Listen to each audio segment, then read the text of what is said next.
So, does anybody remember this?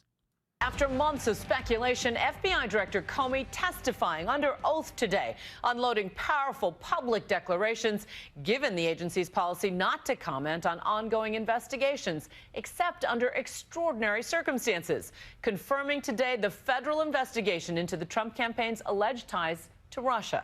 So what makes this situation so unique? Here's ABC's David Wright. Tonight in Kentucky, a defiant President Trump. We are Americans and the future belongs to us. Already running for re-election in 2020. We will make America great again. But on Capitol Hill today, lawmakers were busy poring over the election we just had.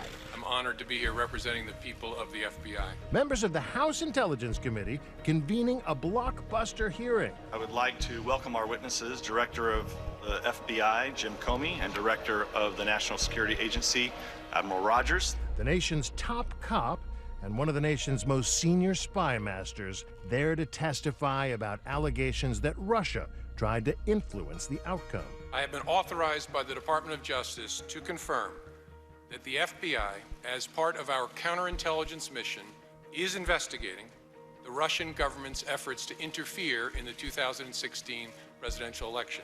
Listen closely now.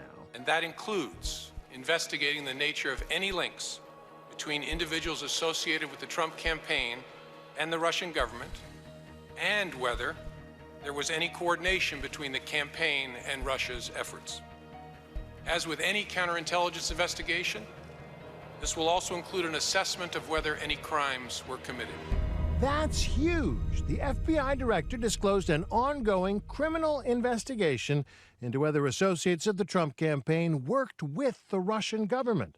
Comey acknowledged that admission in itself is highly unusual. It was all lies. It was cooked up to smear Trump's 2020 re-election campaign. That sure sounds like election meddling to me. And the reason I can say that with confidence is because Durham finally released his report saying so.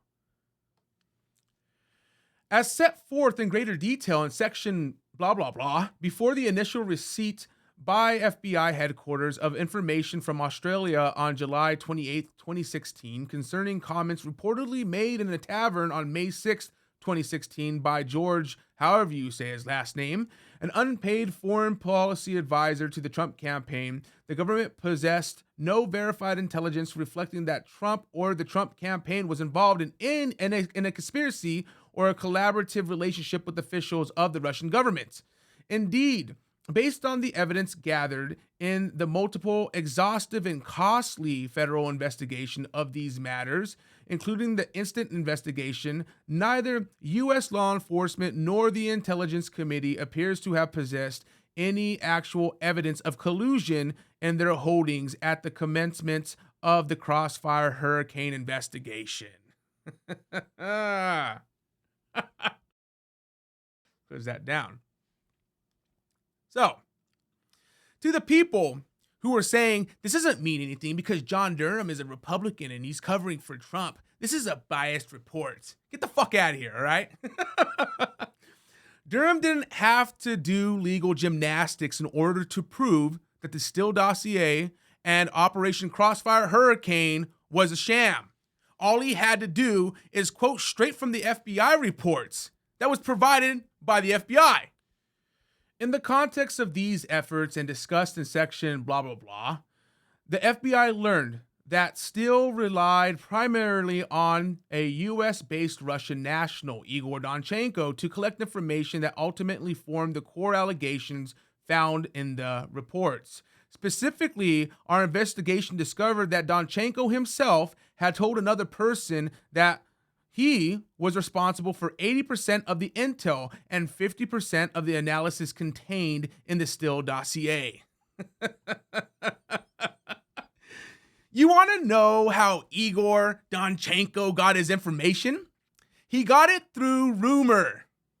This company report contained information that Danchenko had gathered directly from PR Executive One in response to a specific request. In particular, on about August 19, 2016, Danchenko emailed PR Executive One to solicit any thoughts, rumor, or allegation about Campaign Manager 1.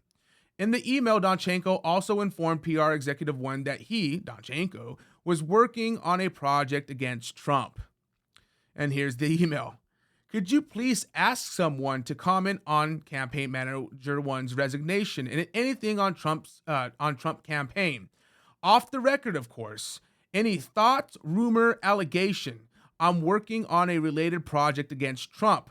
I asked PR Executive 1's acquaintances 3 months ago, but he didn't say much, although shared a couple of valuable insights. Thanks a lot. Best, Igor. That was their main source. The Steele dossier and the FBI's investigation was based on rumor. Jesus, man. And here's the icing on the cake. They all knew these allegations that Russia helped Trump win the election were lies because it was part of Hillary Clinton's campaign strategy and Obama let it happen.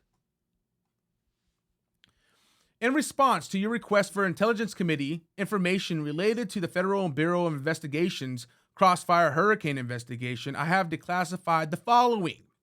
In late July 2016, U.S. intelligence agencies obtained insight into Russian intelligence analysis alleging that U.S. presidential candidate Hillary Clinton had approved a campaign plan to stir up a scandal against U.S. president candidate Donald Trump by tying him to Putin and the Russian hacking of the Democratic National Committee.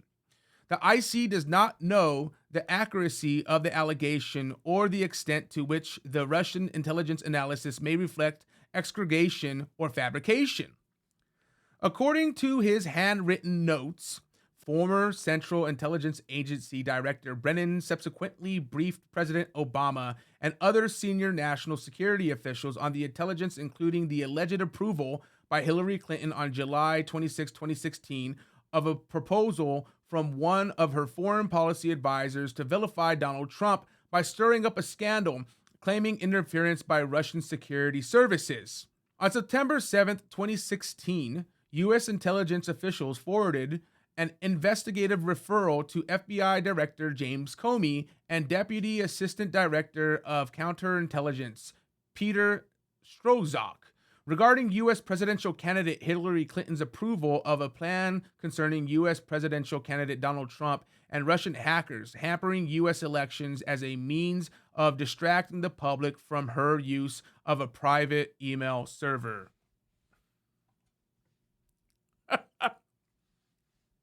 That's fucking dirty, dude. They knew about it. All of them. Obama knew about it. Hillary Clinton was the one who planned it. They fed it to the media, all so that way they can smear the presidency of Donald Trump and hamper him down from getting shit done. And they continued it all the way to his re-election campaign of 2020, and they used it to run an election interference so he would not win. That's fucking dirty. And that ends the big lead. The sharing of biased and false news has become all too common on social media. More alarming, some media